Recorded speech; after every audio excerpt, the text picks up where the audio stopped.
Саламатсыздарбы. Эмеси Геошондо программасы.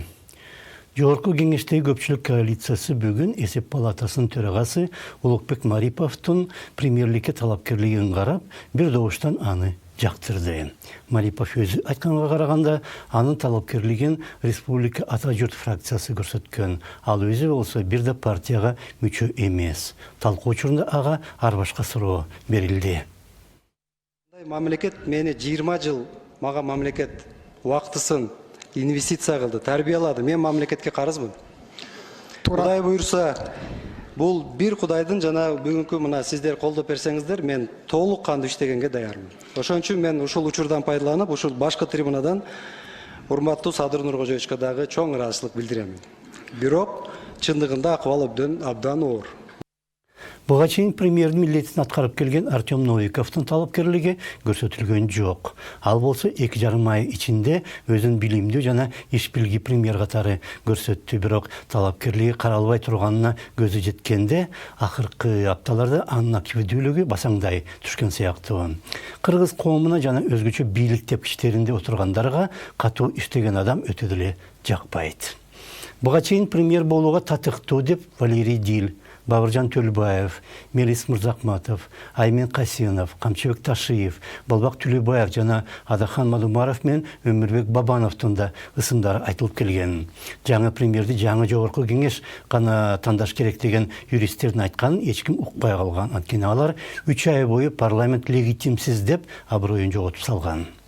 Конституциялык кеңешме азыр өкмөттүн министрлер кабинети деп атап, аны жетектеген адам бирле учурда президенттик аппараттында жетекчиси болсун деген сунуш киргизүүдө. Бирок андай шарттарды камтыган жаңы конституция кабыл алына элек. Ошондуктан премьер эски эрежелер менен тандалып бекитилүүдө. Бирок азыркы өкмөт мүчөлөрү милдетин аткаруучу деген наам менен деле иштей берсе болмок.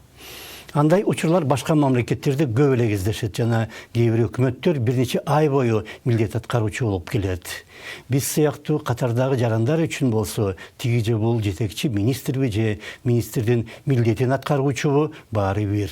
Негизги маселе ал өз ишин жакшы билеби жана карамагындагы адамдарды иштете алабы дегенде. Тармакты көтөрүп кете алса, анын кантип аталары чындай эле баары бир да. Мыйзамда жазылганда үтүрүүнө чейин так аткарыш керек деген талапты биздин жетекчилер менен депутаттар башка да иштерде колдонсо жакшы болмок. Өзгөчө коррупция менен болгон күрөштө же соттор өз чечимдерин кабыл алып жатканда ошондой болсо кандайсыман болмок эле. Бирок чындыгында мындай талап бийлик жана кызмат бөлүштүрүүгө келгенде гана үтүр чекитине чейин иликтенип каралат.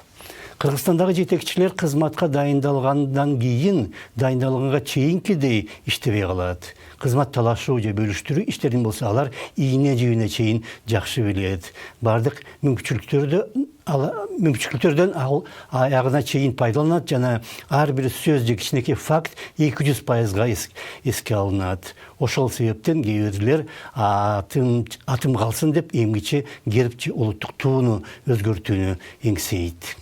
Дагы бир биздин айыкпас оору курнамыз. Ар бир үй бүлөдө башчы, ар бир көчөдө жетекчи, ар бир коктоодо хан болуш керек.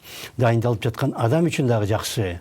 Анын өмүр баянында министр, премьер же президент болгон деп түбөлүккө жазылып калат. Кийин неберелерине мен ушул мамлекетти башкаргам, азыркылар эч нерсени билбейт деп айтканга да шылтоо болот.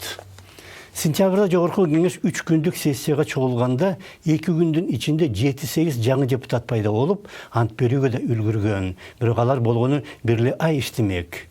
Бирок кийин революция чыгып, алар азыр 6 айдан бери депутат. Ал аралыкта 3 спикер да алмашып кетти. Жакында болсо жаңы вице-спикер да шайланды. Ошондуктан азыр 3-4 айга премьер болуп жаткан адам кызматында көпкө да отуруп калышы мүмкүн.